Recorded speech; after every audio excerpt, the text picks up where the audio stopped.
Thor's latest MCU outing has drastically helped to expand the mythology and lore behind some of the most powerful deities that the Marvel Universe has to offer. While we've slowly watched the known pantheon of current gods expand to include the Norse, Egyptian, and Greek rosters, recent concept art from Thor: Love and Thunder pre-production stages reveal new and interesting details that didn't make it onto the big screen. One such inclusion was a tie between not only the current established Marvel characters, but houses ties to the X-Men and some of the most prevalent mutants in the original source material. So stick with us today, watchers of the Marvel Multiverse, and let's dive into one particular entity that was included into the concept art and might make his imminent debut in the coming years in the Marvel Universe. The deity in question goes by the name of Cyttorak, the Lord of Oblivion and the God of Destruction. As one of the oldest entities in the MCU, Cyttorak thrives on chaos and calamity, spreading his destruction across the known world and basking in the glow of the fires that he starts. He is by far one of the most destructive gods that the Marvel roster has to offer, but his inclusion has already been foreshadowed in past projects, indicating that his arrival has been in the works for quite some time now. During Avengers Infinity War, Doctor Strange has to utilize a variety of incredibly powerful mystic relics and artifacts to combat Thanos on Titan. One such tool is known as the Crimson Bands of Cyttorak, which he uses to restrain the Mad Titan for a few brief seconds. These are based on the nigh indestructible comic book versions of the same name, as these have extensive ties to not only Doctor Strange, but Cyttorak himself. While it's a relatively brief inclusion, the significance of these bands might hint at Cyttorak's previous involvement with the history of sorcery in the Marvel Universe. We know that artifacts can be imbued with power that is unfit to be harnessed by a sorcerer through their natural body.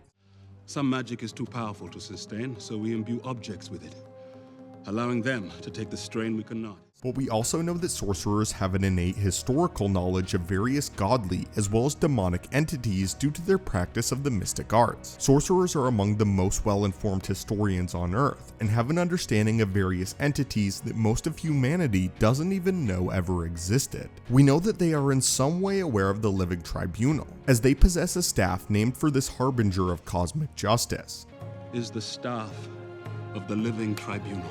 And if they not only possess the Crimson Bands of Cyttorak, but they know what they are called, then it stands to reason that they are aware of Cyttorak's involvement in the history of sorcery. But also, what does this have precedence on Earth at some point or another, simply because there have been accounts of his existence for sorcerers to learn about? And there are likely various myths and legends that point to Cyttorak, much like how the Eternals inspired modern myths, and stories from various different cultures from across the world. Although the Crimson Bands are incredibly powerful artifacts, they are not the only tools to be imbued with Cyttorak's immense power. One other prevalent artifact is the Crimson Gem of Cyttorak, which was abandoned on Earth thousands of years before the modern age. While we do not know yet if there is a gem in existence in the MCU like this, it has major implications for the future of the X-Men and mutant kind as a whole because of one character. In the comics, this incredibly powerful gem was ultimately uncovered by an individual by the name of Cain Marko, who soon became an avatar of the Demon King, speaking and acting as Cyttorak's behalf across Earth and ravaging landscapes across the world, very similar to how Mark Spector and Stephen Grant act as an avatar and voice of Khonshu on Earth. Marko soon became known as the Juggernaut, the unstoppable force of nature who used the power of the gem on his quest for destruction. The gem quite literally grants him the ability to become an unstoppable force, barreling through cities and coming up against some of the most powerful heroes that Earth has to offer. But while he is most commonly associated with the X-Men and serves as one of their principal antagonists, he also has a familial tie to the mutants. While Marko is a compelling character in his own right, he is also the half-brother of Professor Charles Xavier, perhaps one of the most prevalent and widely known mutants in the comics, meaning if this family tie is going to be explored in the MCU, then it might all begin with the introduction of Cyttorak. Although Charles Xavier hasn't been seen on Earth 616 as of yet, we know that he does exist elsewhere in the multiverse, which might hint that Marvel Studios is priming the return of mutant kind in the coming years with Cyttorak. We also know that Kamala Khan was just recently confirmed to be the first named mutant in the Marvel Universe, and although we do not know who else in the MCU might be a mutant, we know that the terminology is now in full use as far as we've seen on screen in the iteration of Earth 616. While other individuals might very likely be mutants, and we already know of other confirmed mutants in the modern MCU, the introduction of the X-Men is still shrouded in mystery. It has also recently come out that Marvel Studios is allegedly unable to recast the known Fox X-Men until the current contracts with each respective actor expires in the next couple of years. So what exactly does this mean? While this means that Marvel cannot recast the X-Men as of yet, the pieces are still being set in place for their eventual debut, and the inclusion of Cyttorak would be a compelling way to tie many different corners of the Marvel universe together, from the gods to the mutants. As of now, any MCU character with a tie to a god or a deity is connected through Omnipotence City, including Mark Spector and Stephen Grant's affiliation with Khonshu,